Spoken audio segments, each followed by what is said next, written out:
2017년 12월 31일 이 마지막 주일 마지막 날 하나님께서 우리에게 주시는 말씀은 전도서 7장 11절에서 14절입니다. 구약 954쪽 전도서 7장 11절에서 14절 말씀을 봉독에 올리겠습니다. 지혜는 유산같이 아름답고 햇빛을 보는 자에게 유익이 되도다. 지혜의 그늘 아래에 있음은 돈의 그늘 아래에 있음과 같으나 지혜에 관한 지식이 더 유익함은 지혜가 그 지혜 있는 자를 살리기 때문이니라. 하나님께서 행하시는 일을 보라. 하나님께서 굽게 하신 것을 누가 능히 곧게 하겠느냐. 형통한 날에는 기뻐하고 곤고한 날에는 되돌아보아라. 이 두 가지를 하나님이 병행하게 하사 사람이 그의 장래일을 능히 헤아려 알지 못하게 하셨느니라. 아멘. 모택동이 장개석 군대 국민당과 소위 말하는 국공내전에서 승리해서 중국 대륙은 장악했습니다만 인민들 먹여 살리는 문제가 보통 심각한 문제가 아니었습니다. 당시 지금은 13억 넘습니다만 중국 인구가 한 7억 5천에서 8억쯤 됐습니다. 그 인구 먹여 살린다는 게 보통 힘든 일이 아니었습니다. 그래서 굶주린 인민들 먹여 살리겠다고 1958년부터 모택동이 시작한 운동이 대약진 운동입니다. 인민들 행보하고 먹여 살리겠다고 시작했던 대약진 운동은 한마디로 완벽히 실패합니다. 그 실패는 정말 우습게도 모택동이 우인이 내뱉은 한마디 말로 시작합니다. 모택동이 어느 날 농장 시찰을 나갔다가 아주 괘씸한 장면을 목격하게 됐습니다. 어디서 날아온 참새떼들이 인민들이 먹을 피 같은 이 식량을 쪼아 먹는 걸 보고 저 새들은 나쁜 새들이다. 그리고 밑에서 또 그러면 주석이 그러면 그냥 있으면 안 되잖아요. 그 나쁜 새들 이제 그날부터 잡아 없애기 시작했습니다. 중국 전역에서 참새 박멸 운동이 벌어졌습니다. 중국인들 참새 잡는 거 보니까 뭐 약을 쓰거나 도구를 쓰는 게 아니라 사람이 많으니까 인민들을 다 불러 모아가지고 들판에 불러 놔놓고 하루 종일 꽹가리 두드려대고 북을 두드려대니까 참새들 앉을만 하면 두드리니까 참새가 놀라가고 뛰고 나고 앉을만 두드리니까 참새가 날다가 지쳐서 떨어져 죽도록 그렇게 만들었습니다. 잡아도 좀 중국 사람 잡게 잡죠. 그래서 죽은 참새가 최소한 1억 1천만 마리, 약 2억 마리에 가깝습니다. 근데 그게 불행의 씨앗이 될 줄 어떻게 알았겠습니까? 참새가 완전히 사라진 벌판엔 온갖 해충과 벌레들이 기승을 벌여가지고 예전과는 비교할 수 없는 황무지가 됩니다. 그래서 오히려 참새 쫓았더니 곡식 수확량이 확 줄어버려서 대기근을 겪습니다. 그게 중국 역사의 대기근으로 기록이 됩니다. 그때 굶어 죽은 중국 인민이 기록에 의하면 4천만입니다. 그 솥을 풀었던 이 중국 공산당 최고 주석 모택동도 거기에 대한 책임을 지고 주석 자리를 내려올 수밖에 없을 정도로 심각한 문제를 야기했습니다. 인간의 어리석은 지혜가 얼마나 끔찍한 비극을 불러일으키는지 역사적으로 보여준 대사건이 아닌가 그렇게 생각합니다. 오늘은 한 해의 마지막 주일이고 마지막 날입니다. 우리가 한 해를 마무리하며 하나님 앞에서 우리 인생을 한번 돌아보며 혹시 우리도 잘났다고 똑똑하다고 살았는데 이 잘못된 지혜로 하나님 앞에 이런 불행한 짓을 저지르지 않는지 혹시 그런 게 있으면 이 궤도를 수정하는 것 그게 지혜가 아닌가 생각합니다. 오늘 하나님께서는 인생이란 내일을 알 수 없는 존재다. 햇빛이 쨍하고 비추는 화려한 날이 있는가 하면 먹구름 키고 거세게 비바람 눈보라 몰아치는 고통스러운 날들이 예기찮게 닥친다는 거예요. 인생이 그렇게 변화무쌍한 것은 하나님께서 우리 인간에게 그 두 가지를 병행하게 하셨기 때문이라는 거예요. 그걸 아는 게 지혜 아니겠습니까? 그래서 오늘 본문에서 지혜에 대한 소중함을 얘기하고 있는데 오늘 한 해를 마무리하면서 하나님 앞에 그 지혜에 대한 가르침을 좀 받들고 생각하고 깨달음으로써 한 해 예배를 하나님께 드리려 합니다. 오늘 본문에서 첫째, 무엇보다 지혜의 소중함을 알려줍니다. 지혜는 부모로부터 물려받은 유산보다 더 가치 있고 소중하다는 거예요. 탈무드에 나오는 이야기입니다. 어느 돈 많은 유대인이 아주 부자였는데 병들어 죽게 됐습니다. 그때 유일한 혈육인 외아들은 멀리 외국에 나가 있어서 아들에게 유언을 할 수 없었습니다. 그래서 유언을 하기를 유서를 남겼는데 이렇게 남겼습니다. 유서에 딱 두 가지였는데 조건이, 첫째, 내 아들이 언젠가 돌아왔을 때 그 아들에게 이 유서를 전달해주는 충실한 노예에게 내 전 재산을 다 준다. 두 번째, 내 아들에게는 내 전 재산 중에서 한 가지만 선택하게 하라. 이걸 노예가 받아들였단 말이에요. 얼마나 기뻤겠습니까? 이 전 재산 자기한테 다 줬다니까. 그래서 이걸 들고 랍비한테 가가지고 이제 보증을 받은 거죠. 랍비한테, 우리 주인이 내한테 이거 다 줬다고. 당신이 보증인이라고. 그 확정을 받았습니다. 시간이 지나서 아들이 돌아왔습니다. 노예가 랍비를 데리고 그 아들에게 찾아갔습니다. 랍비가 아들에게 말합니다. 당신 아버지 죽을 때 유언하기를 전 재산은 이 노예에게 줬다. 그런데 자네에겐 딱 한 가지 재산만 가지고 갈 수 있다고 그러니까 아버지 재산 중에 뭘 택하겠느냐. 이 아들이 한참 생각하더니 저는 아버지 재산 중에 이 노예를 택하겠습니다. 아버지는 아들이 아버지 뜻을 이해할 만한 지혜가 있다면 재산도 관리할 능력이 있는 거고, 아버지가 어떤 뜻으로 이 유언을 남겼는지 그 지혜를 갖지 못하면 재산 가질 자격이 없다고 본 거예요. 그런 거 아니겠습니까? 아버지는 아들에게 사실은 이 재물보다 중요한 지혜를 유산으로 남긴 거죠. 아무리 많은 것을 소유하고 있다고 해도 지혜가 없으면 한순간에 잃어버리게 되지 않습니까? 부모로부터 물려받은 유산보다 사실 지혜가 더 소중해요. 재산을 자식에게 물려주는 건 자칫하면 자식에게 자식 망하라고 독을 물려주는 그런 경우가 많지 않습니까? 우리 그런 예들을 얼마나 많이 봅니까? 그래도 여러분, 지금 통장에 있는 그 돈 자식한테 주고 싶죠? 생각 잘하고 가십시오. 자식한테 독을 주고 가는 거라니까. 그 관리할 지혜가 없으면. 그래서 성경이 이렇게 말해요. 부모가 자식에게 당연히 재산 물려주고 싶겠지. 그러나 그 재산보다 중요한 것은 지혜다. 오늘 하나님께서 우리에게 이걸 교훈하셨습니다. 두 번째로 본문에서 지혜의 유익함. 왜 지혜가 우리에게 소중한가? 그걸 말하고 있습니다. 햇빛을 보는 모든 자에게 지혜는 유익한 것이다. 햇빛을 보는 모든 자란 말은 살아있는 모든 자에게 이런 뜻이죠. 지혜는 누구에게나 소중하다는 거예요. 지혜의 그늘은 돈의 그늘보다 능력이 있다. 이 그늘이라는 게 권위를 말하고 보호를 말합니다. 지혜의 보호를 받는 게 돈의 보호받는 것보다 능력이 있는데 왜 그러냐면 때로는 죽을 목숨도 살리기 때문이라는 거예요.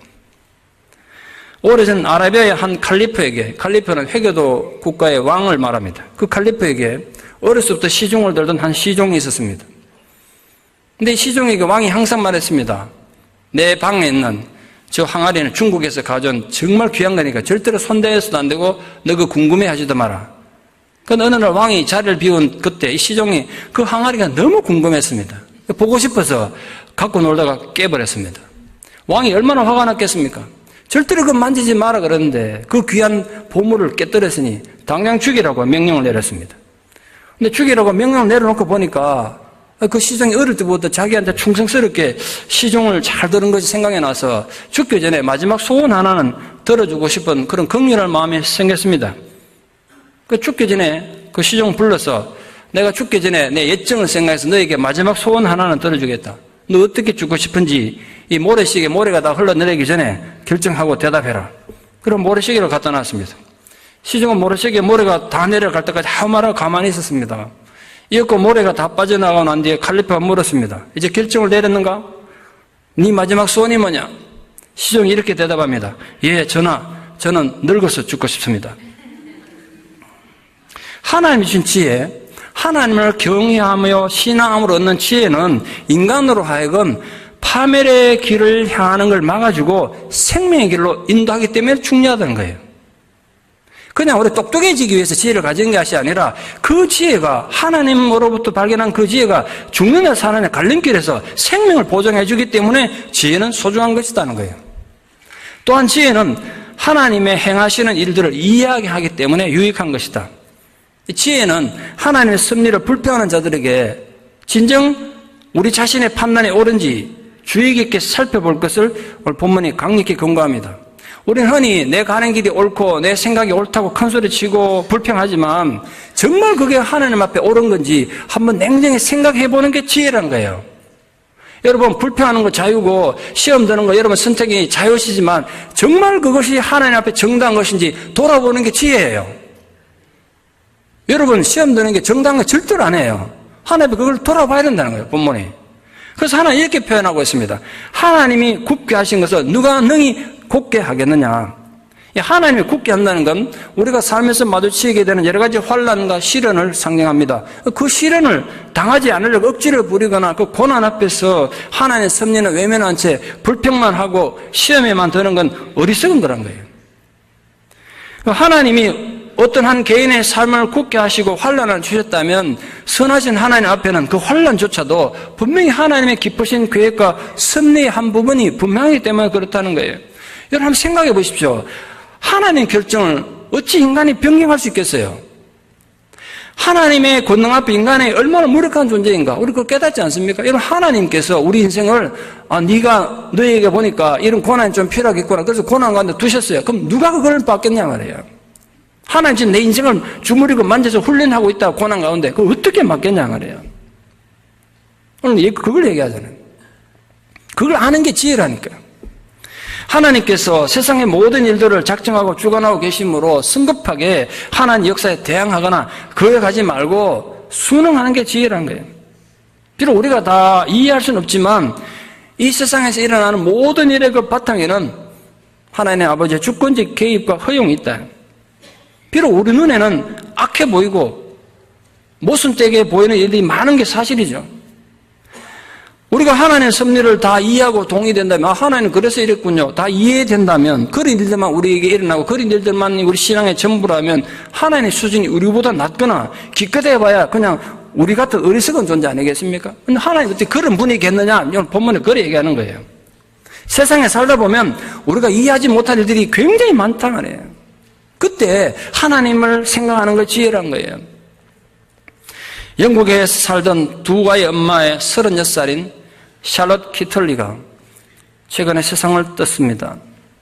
대장암 4기 진단 후에 열심히 치료를 받았습니다만 간과 폐로 전이가 되어서 25번의 방사선 치료, 39번의 화학요법 치료는 견뎌냈지만 끝내 벽을 넘지 못했습니다. 그녀가 남긴 마지막 블로그를 제가 지난주 우연히 읽게 됐습니다. 우리 삶도 소중하게 돌아보면서 한 해의 마지막을 그분이 마지막 죽음에 남긴 그 글을 읽으며 좀 생각했으면 좋겠다. 그래서 제가 여러분에게 소개하니까 한번 생각하면 좀 들어봐 주십시오. 살고 싶은 날들이 이리 많은데 저한테는 허락하지 않네요. 아이들이 커가는 모습도 보고 싶고 남편에게 못된 마누라도 되면서 늙어보고 싶은데 그럴 시간을 안 주네요. 살아보니 그렇더라고요. 매일 아침 아이들에게 일어나라고 서두르라고 이따끄라고 소리 지르는 나날이 행복이더군요. 살고 싶어서 해보라는 온갖 치료 다 받아봤어요. 기본적 의학요법은 물론 기름에 절인 치즈도 먹어보고 쓰디쓴 즙도 마셔봤습니다. 동양의 침도 맞았지요. 그런데 귀한 시간 낭비라는 생각이 들었습니다. 장례식 문제를 미리 처리해놓고 나니 매일 아침 아이들을 껴안아주고 뽀뽀해 줄 수 있다는 게 새삼 너무 감사했습니다. 얼마 후 나는 그의 곁에서 잠을 깨는 기쁨을 잃게 될 것이고 그이는 무심코 커피 잔 2개를 꺼냈다가 커피는 한 잔만 타도 된다는 사실에 슬퍼하겠지요. 딸아이의 머리 따줘야 하는데 아들 녀석 잃어버린 레고 조각이 어디에 굴러 들어가 있는지는 저만 아는데 그걸 누가 찾아줄까요? 6개월 시한부 판정을 받고 22개월을 살았습니다. 그렇게 1년 보너스를 얻은 덕에 아들 초등학교 입학 첫날 학교에 데려다주는 기쁨을 품고 갈 수 있게 됐습니다. 녀석의 첫 번째 흔들리던 이빨이 빠져 그 기념으로 자전거를 사주러 갔을 때는 정말 행복했어요. 보너스 1년 덕분에 30대 중반이 아니라 30대 후반까지 살고 가네요. 중년의 복부 비만이요, 늘어나는 허리둘레, 그거 한번 가져봤으면 좋겠습니다. 휘어지는 머리카락이요? 그거 한번 뽑아봤으면 좋겠습니다. 그만큼 살아남는다는 얘기잖아요. 저도 한번 늙어보고 싶어요. 부디 삶을 즐기면서 사세요. 두 손으로 삶을 꼭 붙드세요. 여러분이 부럽습니다. 이게 30대를 살다간 한 여인이 남긴 마지막 말입니다. 그렇게 여러분, 이 한 해를 마지막 보내는 이날 우리 정말 감사하며 사셔야 돼요. 우리는 또 이렇게 살아서 한 해를 마무리할 수 있지 않습니까? 그러나 그녀에겐 허락되지 않았다고요. 오늘은 어제 누군가가 그렇게 살고 싶었던 하루라는 말 있지 않습니까? 주어진 이 소중한 하루를 후회 없이 최선을 다해 살아갑시다. 왜 나에게 이런 시련이 닥치는가? 왜 나는 이런 이해할 수 없는 억울한 일을 당해야 하는가? 그런 아픔 속에 살고 계신 분들이 있습니까? 이 땅에서는 다 이해할 수 없지만 한 가지 제가 분명히 알고 믿는 것이 있습니다. 하나님은 선하신 분이시고 온 우주의 주인으로서 우리 삶에 관심을 갖고 계신다는 사실, 이후에 하늘나라 가서 이해하게 될 많은 모순과 부조리와 슬픔과 눈물이 있을 수 있죠. 그럴 때 깊이 생각하고 돌아보아서 인간의 한계를 느끼고 하나님을 더욱 신뢰하는 믿음의 사람들 되기를 축원합니다. 마지막 세 번째로, 오늘 본문에서는 그렇게 좋은 지혜를 어떻게 활용할 것인가, 지혜의 활용에 대해 교훈하고 있습니다. 우리가 마주치는 각종 사건들에 대해서 우리가 어떻게 반응해야 하는지를 가르쳐 주고 있습니다. 그러니까 한 해를 마무리하는 우리에게 정말 중요한 교훈이 아닐 수가 없습니다. 왜냐하면 한 해 이렇게 끝이 있듯이 우리 생도 언젠가는 끝이 누구에게나 있을 것이기 때문에. 오늘 하나님 두 가지를 말씀하셨습니다. 형통한 일은 선하고 아름답고 자비롭다는 뜻이죠. 그런 일 닥치거든 기뻐하라는 거예요. 곤고한 일이란 악하고 해롭고 비참하고 슬픈 일입니다. 인생에 그런 고난이 닥치면 절망만 하지 말고 자기 삶을 좀 되돌아보아서 하나님의 섭리를 이해하는 기회로 삼는 것이 지혜라는 거예요. 하나님 이 두 가지를 병행하게 하셔서 인간이 자기 앞날을 알 수 없도록 하셨대요. 예측할 수 없는 것이 인생입니다. 인간은 형통이 오든 불행이 오든 그걸 받아들일 수밖에 없는 존재입니다. 왜 하나님 인생을 그렇게 만드셨을까요? 왜 그렇게 계획하셨을까요?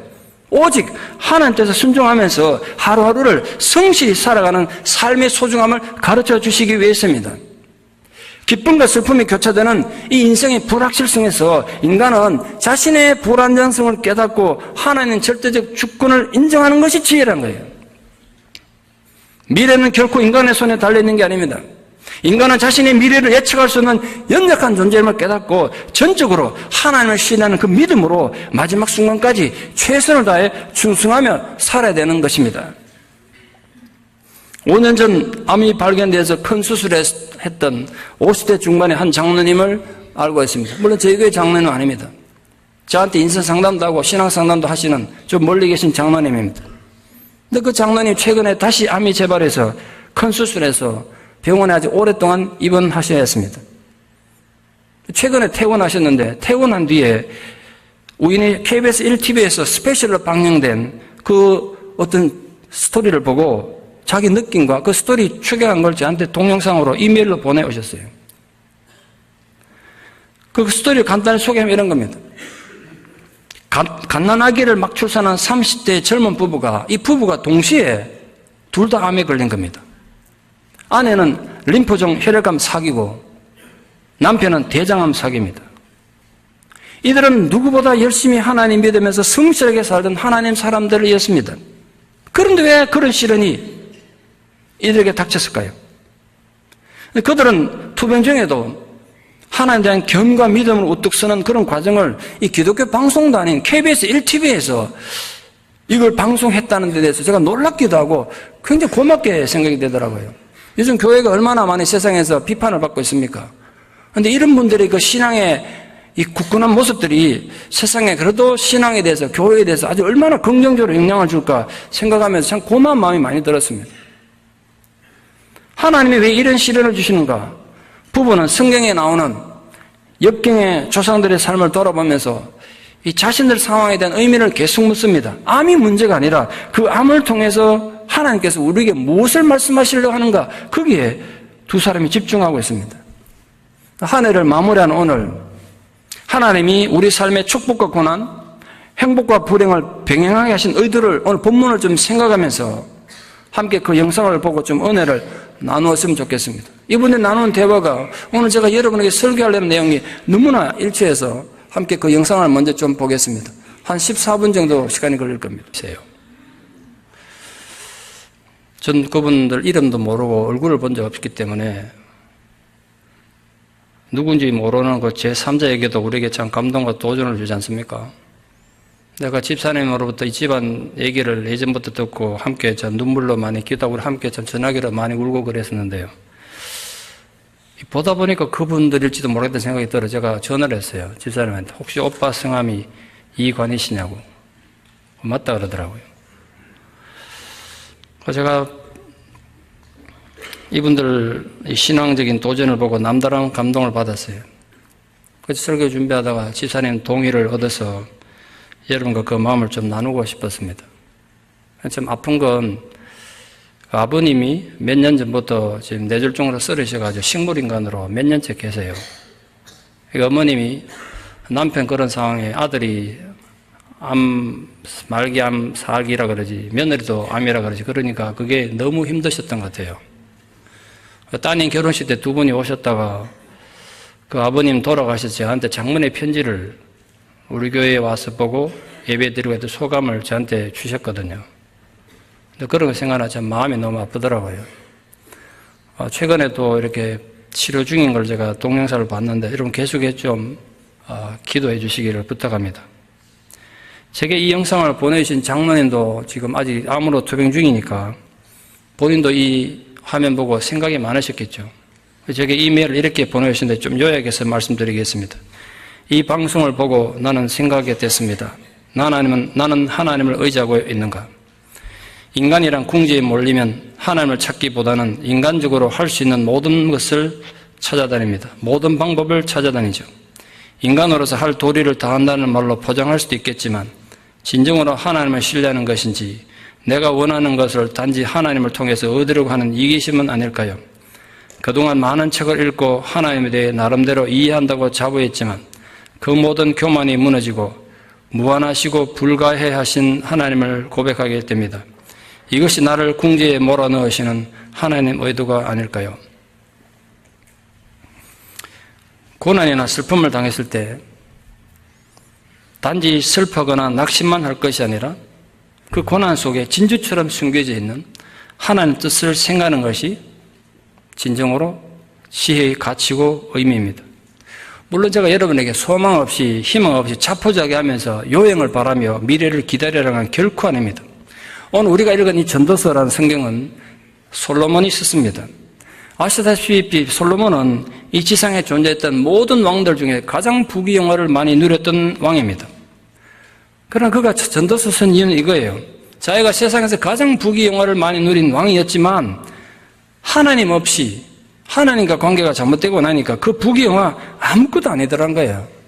그래서 전도의 주제가 허무예요. 헛되다는 거잖아요. 인생이 하나님 없이 부귀영화 누려와도 다 험하더란 걸 우리에게 가르쳐준 성경이에요.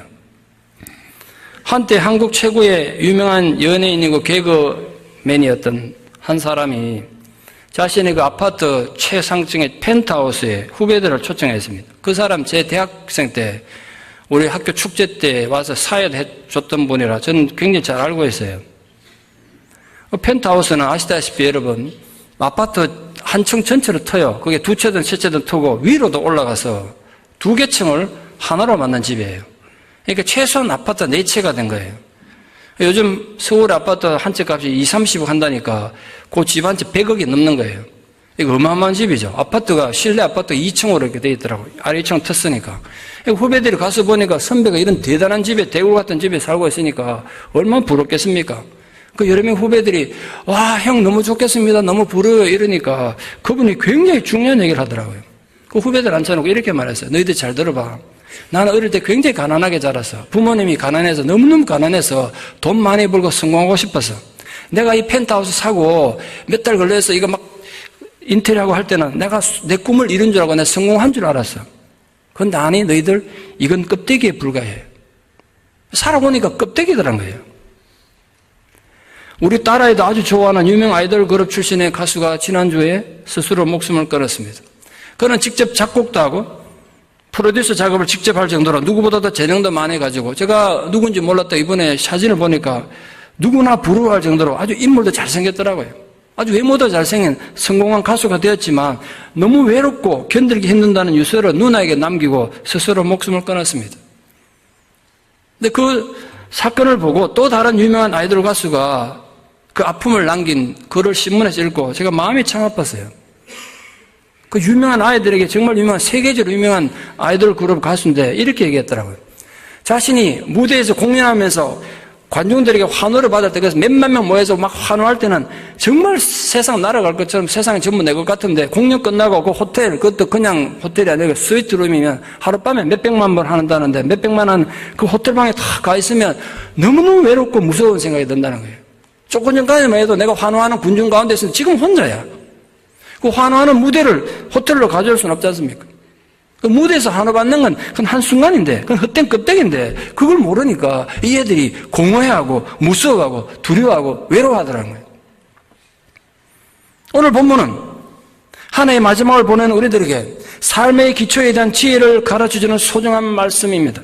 좋은 날도 굳은 날도 모두 하나님 허락하에 닥치는 것이므로 현실을 있는 그대로 받아들이고 어떤 상황 속에서도 아까 보신 것처럼 내가 암에 걸린 이 상황 속에서도 어떤 상황 속에서도 어머니가 갑자기 죽는 이 고통에서도 내가 하나님을 의지하겠다고 고백했던 것처럼 그렇게 하나님을 믿고 의지하는 것이 지혜의 근본입니다. 내일 어떤 일이 임할지 모르기 때문에 오늘 이 순간 하나님 주권에 순종하면서 오늘 이 순간 최선을 다하는 것이 지혜라는 거예요. 말씀의 결론을 맺습니다. 파가니니는 이태리가 낳은 천재적인 바이올리니스트입니다. 그의 성공을 시리에서 많은 사람들이 질투했던 그런 사람이기도 합니다. 어느 날 음악 애호가들과 귀족들이 모인 장소에서 연주회를 가졌습니다. 불행히도 연주 도중에 파가니니 바이올린 줄이 하나 끊어져 버렸습니다. 파가니니는 아랑곳하지 않고 세 줄로 연주를 계속했습니다. 근데 좀 이따 또 한 줄이 끊어집니다. 설상가상으로 조금 후에 또 한 줄이 끊어집니다. 바이올린은 높은 음부터 E, A, D, G 네 줄로 된 악기입니다. 그 중에 세 줄이 끊어졌으니까 어떻게 연주가 가능하겠습니까? 게다가 남은 한 줄은 음이 가장 낮은 G선만 남았습니다. 청년들은 오늘이야말로 파가니니에게 있어서 최고의 불행한 연주회가 되고 그의 명성도 끝날 것이라고 생각했습니다. 그러나 파가니니는 청중들을 바라보고 잠시 음악을 멈추더니 그 남은 한 줄로 완벽한 음악을 연주해냈습니다. 그때 연주한 곡이 바흐의 G선상의 아리아였습니다. 바이올린의 가장 낮은 줄인 G선만으로 낼 수 있는 음은 한계가 있습니다. 그러나 마음먹기 따라서는 그 G선만 가지고도 아주 훌륭한 연주를 해낼 수 있다는 거예요. 실제로 파가니니는 그날 이후로 그 G선만으로도 연주할 수 있는 곡들을 많이 썼습니다. 오늘 한 해를 마지막으로 보내며 제가 G선상 아리아를 여러 번 들어봤습니다. 설계 준비하면서. 오늘 집에 가서 한 해 가기 전에 들어보십시오. 5분밖에 안 되는 짧은 곡이고 들으면 많은 감정을 느낄 겁니다. 그리고 이런 생각이 문득 들었습니다. 우리 인생이 바로 이 G선상의 아리아와 같은 게 아닐까. 내 인생의 어느 때에 내가 그토록 의지했던 줄이 끊어져 나갈 때가 누구에게나 있을 수 있지 않습니까? 물질의 줄, 명예의 줄, 사랑의 줄, 내가 의지하던 모든 줄들이 끊어지고 가장 낮은 G선만이 내게 남았다는 실패감과 절망감이 잔인하게 우리를 제압할 수도 있죠. 비록 그럴지라도 우리는 하나님 도우심으로 G선상의 아리아와 같은 아름다운 인생을 만들어낼 수 있단 말이에요. 누구에게나 삶의 아픔은 있기 마련입니다. 실패와 초라함과 남에게 말할 수 없는 쓰라림이 있을 수 있죠. 그러나 하나님 지혜를 깨닫게 되면 모든 것이 부족하고 힘든 환경에서도 자신의 삶을 아름답게 연주할 수 있음을 믿습니다.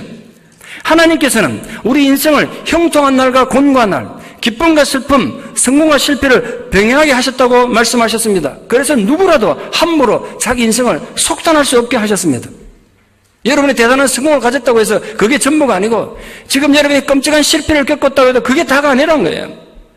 그러니 여러분이 지나온 이 한 해의 삶 속에서 여러분이 가장 사랑하는 것을 잃어버리고 의지하는 모든 것들이 다 끊어지고 아무 가치도 없고 힘도 없는 G선만 남은 고통스럽고 슬픈 상황이라고 해도 하나님이 함께 하시면 어느 인생보다 더 아름다운 곡절을 연주할 수 있는 멋진 인생을 살 수 있음을 믿습니다. 우리 그 희망으로 2017년 한 해의 마지막 하루를 보내기를 바랍니다. 우리 그 희망으로 지친 몸과 마음을 좀 위로합시다. 그 희망으로 서로를 격려합시다.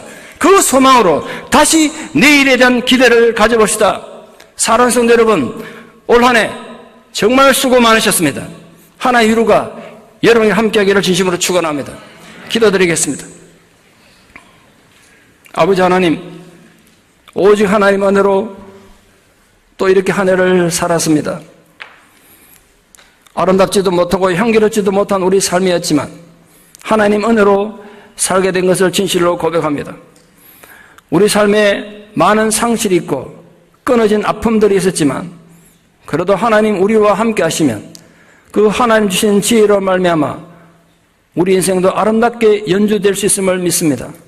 그 믿음으로 소망으로 한 해를 잘 마무리하고 또 내일을 바라보는 믿음의 사람들을 되게 도와주시옵소서. 예수님 이름으로 기도드리옵나이다. 아멘.